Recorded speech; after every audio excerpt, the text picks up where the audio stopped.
Never let the black cat cross your path. I hope you like superstitious talk about black cats. And also Peter's life crumbling around him, but when isn't it? That's par for the course in Spider-Man comics. I'll get this out of the way right away. I know that this wig would be better for Starfire, but I'm obsessed with it, so I'm wearing it for Black Cat. Greetings comic lovers and welcome back to Casually Comics, the channel where we chat all things comics, from music comics new and old to history to anecdotes, really wherever our whims take us. Felicia Hardy, the Black Cat, has come to be an enduring character in the Spider-Man mythos. A femme fatale, a love interest turned friend after much drama, and will they, won't they? The answer is they won't. Time of recording. Black Cat has even time of recording begun to see attempts to spin her off. She had a couple of short-lived solo series, the first in 2019, the second in 2020. The Black Cat has been dogged since her inception by comparisons to DC's Catwoman, another feline femme fatale, who debuted all the way back in the 1940s. The connections became even stronger when from the Black Cat's first appearance she entered into a flirtatious relationship with Spider-Man. Now over time the two characters would diverge slightly, although they would continue to share some overlap in terms of dubious morality, thieving, bisexuality, base flirtatious natures, and complicated past relationships to crime. But they would stand apart in terms of personality, and Spider-Man and Black Cat's relationship would ultimately prove to be very different from Batman and Catwoman's. So were the similarities to Catwoman intentional? Was that who Felicia was always intended to be? According to her creators, no, that was not the case. As those who have seen our videos on Spider-Woman may already know, for the Black Cat was initially supposed to debut in Spider-Woman as one of her villains. Spider-Woman issue 9 to be exact. Spider-Woman had a complicated go of it in terms of finding herself, which happens when your only reason for existence is to protect a trademark. Her first run, which lasted from 1978 to 1983, was plagued by changes in creative staff and tone. However, she did manage to garner a fan base, so fans were annoyed when in the grand final 50th issue, the celebration was that Jessica Drew died, killed in the last issue, only to be resurrected later on. But as for the Black Cat, what was her initial path supposed to be? Let's check that out and also her first appearance and see how she fares. I'm Sasha, and if you're enjoying this content, you know what to do. The YouTube things. Like, comment, subscribe, join us in this comic book journey. Brace yourself for my favorite thing, quotes. The Black Cat was created by Marv Wolfman, Keith Pollard, and Dave Cockrum, who is the one who designed her appearance and costume. She is not to be confused with the Black Cat from the 1940s, Linda Turner, who is a stunt woman turned lead actress who dons a costume to take on Nazi spies and also had a love interest called Rick Horn and a Siamese cat like me. Best friends. Best cat friends.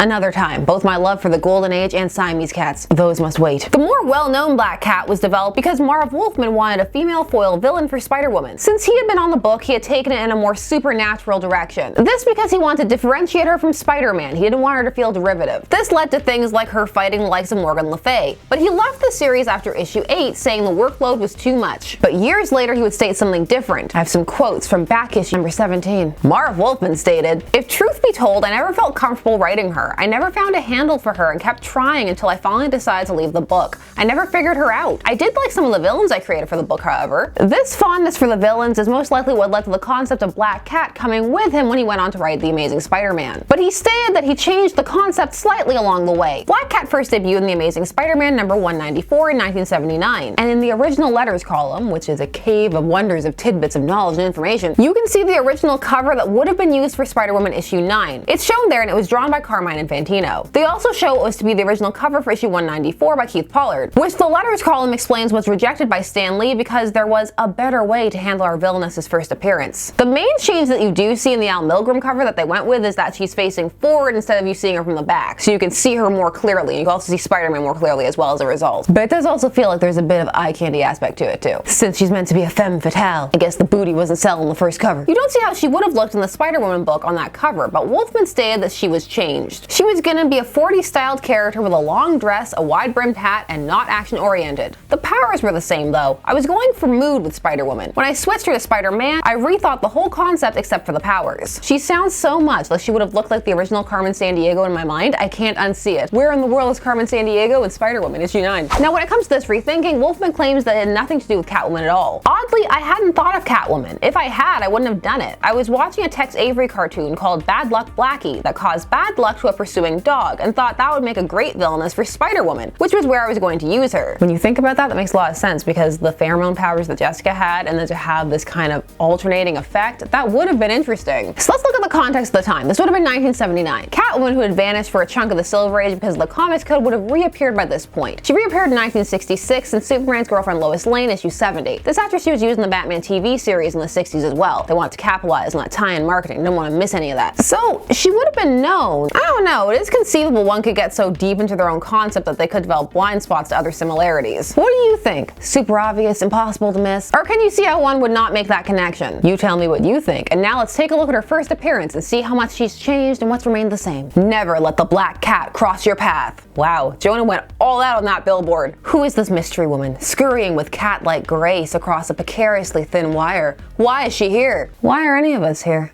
Just to suffer? Above police headquarters. Uh-oh, there was more. But for real, when I first read this, my eyes stopped there and I fell into a deep philosophical haze. Black Cat is out on her first crime, which we know because she's being very helpful by thinking mostly in exposition. She's more exposition now than Cat. But if I were interested in safety, I'd have gone in for sewing instead of stealing. Besides, I've trained for this moment for almost 2 years. All my senses have been honed to their finest. Also, I have bad luck powers that we're not going to explain yet. She breaks into the police station and steals some files, but only the files that she needs to help make it super obvious for Spider-Man later on who he's looking for. She's considerate like that. Always take some random files to throw people off the scent. Or alternatively, and better, make it look like you were never there. Don't leave any traces, put some fake files back in, maybe make copies so that nothing's even out of place. Come on, cat burglaring. Now to go home for the night, have a good sleep, and get ready for tomorrow's action. She's littering! Also, knowing she was going home to sleep, vital. The next night, she ambushes 2 men loading tires into a truck, because she needs the big one for his marvelous muscles, as she says. My muscles are not marvelous, but I thought I'd show them anyway. The big one is Bruno, who will turn out as a good choice. He's still around with her in a 2019 series. Ride or die hinging right there. Oh, it's broad. Bruno, I take exception to that. I'm a woman, a lady. I'm many things, but broad? Nah, not classy enough. How do you feel about Dame? Bruno's thing was that he kept calling his former employer boss, and now he'll call her boss. Cause she beat him up, I guess. There's this panel where her eyes are glowing and you might think that she's hypnotizing him, but no, she's not. It's just a thing that's happening. Me work for a broad? Sure, and you can even call me boss if you want to. Huh. Okay, sure, why not, boss? Bruno is a simple man with an under-negotiated boss kink. The next person she recruits is another ride or die, Dr. Boris Corpse, who in the future will refuse to believe in magic, even as it occurs before his eyes in Doctor Strange's house, while they are accompanied by a ghost dog. No, I'm not over it. Now, there are several Peter subplots happening here. Aunt May is at a retirement home where she's about to be extorted by the burglar who killed Uncle Ben, who is himself being tricked by an in-disguise Mysterio. Betty and Peter have been having an at least emotional affair, while Ned was off on an assignment. And now Betty needs to make a decision. And by that I mean she's waiting around to see what they decide for her. She's just waiting for Peter to say whether he wants her or not. It's a very painful couple of issues to be Betty. Peter was fired from the Daily Bugle and now has a better job at the Daily Globe, where people love his photos, especially the selfie he took with the Human Torch. Peter, however, is looking for a girl to match his current good fortune. He knows it's momentary. He's gotta latch onto it while it's there. And this is when he sees the black cat swinging through the city. It's a girl, and she's stealing my act. Not bad. Not bad at all. And her gymnastics are nothing to sneeze at either. See? Spider-Man likes what he sees from the back. It would have made a good cover. If she's clean, maybe we could go out on a date. She seems to be a real swinger. Ooh, open up with that line. I want to see what happens. And with that terrible pun out of the way, Black Cat is going to buy some weapons. How many weapons? Yes. I got the guns, you got the cash. Deal? Of course, this means Spider-Man has to do something. And he should also probably start using some thought balloons instead of all word balloons. I don't believe it. She leaped over my head from a standing position. They call it agility, friend. That was real nasty what you did back there. So nasty you're making me forget you're a woman. There is so much in that statement. Like what? You're gonna actually treat her like a threat now, Spidey? It's meant to be a flirtatious comment. I can see the lens through which you would view it that way, but there are also so many other ways to view it. It's falling very much into good girlisms. He kicked her in the butt too, but it's okay. The next panel shows us it's a-okay, and that's what matters. She uses her powers to make a whole bunch of guns cascade down on him. Bad luck for you?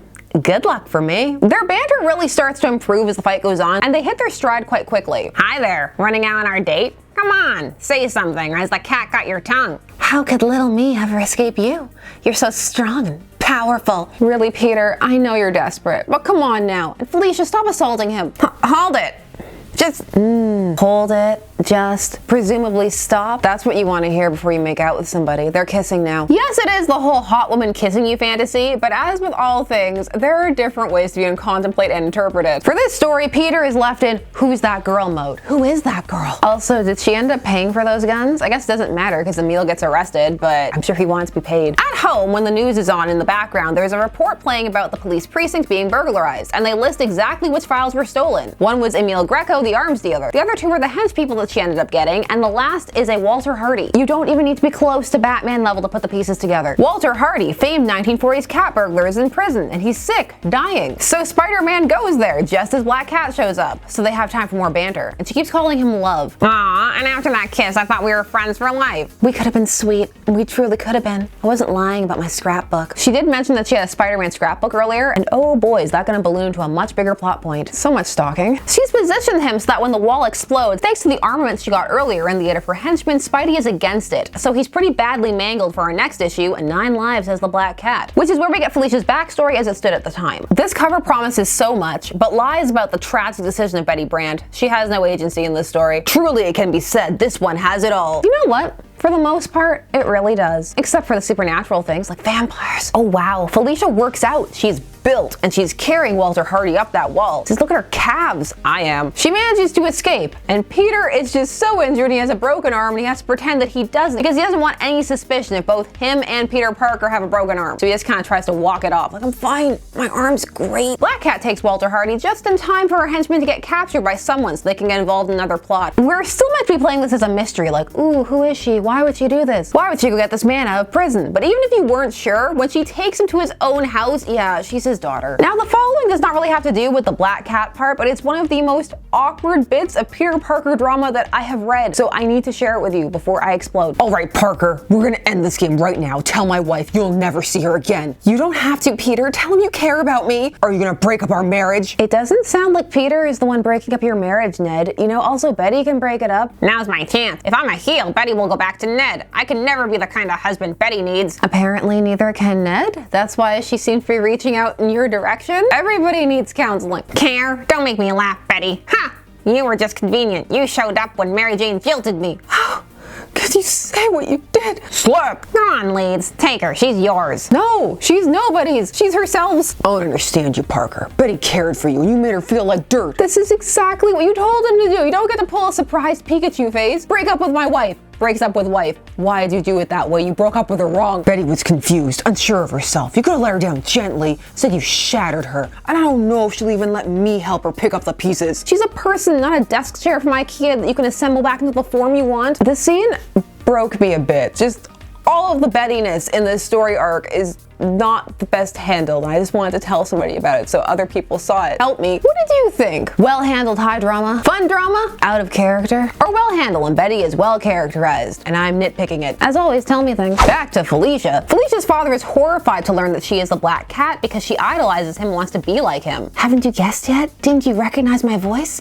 I'm Felicia Hardy, your daughter. Ah yes, I also say my whole name to people who should already know me. Not just, I'm your daughter. Exposition strikes again. She had tried to get her father pardoned when she learned he was dying, but the state said he was still a danger. I mean, he could cat burgle again? Her mother had told her that her father had died, but she learned he was really the greatest cat burglar in the world and wanted to be like him, so she trained herself for those 2 years. I remember last issue specified that, focusing on perfecting his unique move, because apparently he also had these cat-like reflexes. That's what made him so good as a cat burglar. He took it literally. And her luck powers? Shh, not this issue. With her mother arriving home, Felicia hurries out, missing her father trying to tell her it was him who asked her mother to pretend he was dead because he didn't want her tainted by evil. And outside of her house, spider jerk. You? How did you find me? I love that his answer is actually, it wasn't that hard.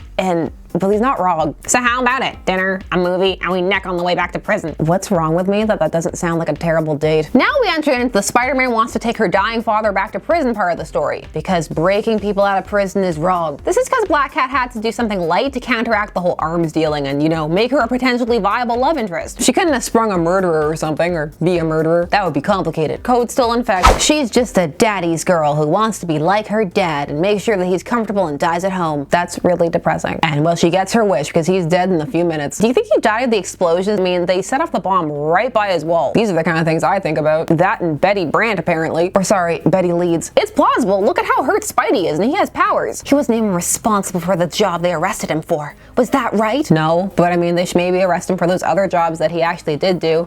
I mean, not now, because he's dead. I told you before I kept a scrapbook of you. I was one of the few on your side when the cops were after you. We were sort of kindred spirits. But maybe I misjudged you, Spidey. You're just like the cops. Oh man, he grabs her by the hair and slams her into the wall. Spidey's done playing. Arms dealing. hold back. That's just a little nasty. Just deserves a kick in the butt. Trying to make sure your dying father is comfortable at home? Well, that's slamming heads against a wall worthy. As this goes on, he starts to realize that she seems to have some kind of luck power. I can't belt her like I do my other foes. Besides, there's something about her that I really like. Snow hitting, but yes to kicking and wall slamming. I just want to know the rules of decorum. You know, etiquette. They end up fighting on the roof over a steep drop-off, and in a bit of nice karmic reversal, because both these issues have played heavily into the idea of luck, Black Cat ends up beneath him and hanging onto his arm. But his arm is hurt from where the building collapsed on it, which she caused. So he loses his grip and she plummets. Take care, love. It was fun while it lasted. Cat, no.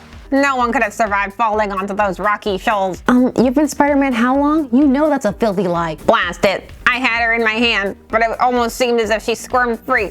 As if she didn't want me to save her. I mean, you can read it that way, but it also can just be read like she fell. That will work well later on, because she has luck powers, and also it plays well into the whole she wants to be redeemed. There's good in her. We're the same, you and I. If Hal Jordan's just gonna say it randomly, I will too. Peter comes home to a note that his Aunt May is dead. End of issue. Don't worry, she's not really dead. Save that for the MCU. And the PS4 game. As far as origins go, this one is okay. Black Cat has been built up over time, and the strongest part of this issue would become what she was largely remembered for, the relationship with Spider-Man, which while not unique in terms of hero-villain dynamics in comics, was a fresh one for Spider-Man, and his sarcastic quips worked well, and it was fun to see them turn back on him in a flirtatious manner. Compared to other women in Spidey's comics at the time, Black Cat feels as if she has her own desires, and she appears decisive. Her look is also very solid and eye-catching. Sometimes the simple costumes work, and that contrast of the black with the white hair and trim, it does. It also really feels feline without needing ears or a tail. Her story itself is not the strongest. Her exposition is heavy and clunky, but also doesn't explain one of the most interesting things about her luck powers, which she continually uses throughout. You're left with some questions, such as, okay, why those henchmen specifically? The story spends so much time on it, and then it's thanks for saving my dad, bye. The comic also struggles with wanting her to be bad, but not too bad. So she's trying to balance the femme fatale vibe with a good girl vibe, and not walking the line as artfully as Felicia crossed into that police station. It doesn't fully land. There are some elements that would come back later. Her love for her father would later also be accompanied by a genuine joy and thrill of cat burglary. And she would also get a more involved backstory, and her powers, well, they could have their own episode for what they've done with them. In later appearances, they lean far more into her being a criminal at the start, which makes her connection with Spider-Man more dangerous and makes her more fun, but also drives her more firmly into Catwoman territory. They then very quickly transition her more into a romantic interest role for him. They also send her into stalker mode with Spidey for a bit. She has a full-on Lois Lane room for him. It's a plot point that eventually when they are together will lead to her taking pictures of him that will then be used to sell to the papers, and the papers liking her pictures better. Her next appearance in issue 204 ignores a lot of the personal story they assign Felicia and instead plays firmly off of her and Peter's banter, which then becomes something else. And the recap in issue 205 is really cliff notes, and it changes a couple of things around timing-wise, such as exactly when her father died in the issue. Issue 205 though has some moments where Spidey and Felicia would end up in terms of dynamic, and what people tend to remember about them is not where they started off. You're almost as good as Daddy, and I've had a crush on you for years. Of course I knew you wouldn't help me unless you loved me too. So I set about stealing the most valuable romantic symbols in the country. Just want to show you what you mean to me, and now we love each other, don't we? Just like Daddy and me. Spider-Man then takes her to get some psychiatric help. No, for realsies. Which, good, I'm glad, because at that moment she was offering to do anything. Spidey could have taken advantage, and he didn't. Go Peter. Better than how he handled the Betty thing. The Black Cat is a character who has benefited from being built up over time and has come to be a stronger character for it. As for her start, middling. Not the best, not the worst. But those are just my thoughts, and I want to hear yours. Are you a fan of the Black Cat? Do you feel like she's just Marvel's Catwoman? Do you like her and Peter's dynamic better than Batman and Catwoman's? What do you think of her first appearance? Tell me things down below. While you're down there, please do all the YouTube things. Like, share, comment, subscribe, and hit the bell notification so that you never miss a vid. Thanks so much for taking some time today to spend discussing comics with me. I always appreciate it, and I will see you again soon. Bye-bye.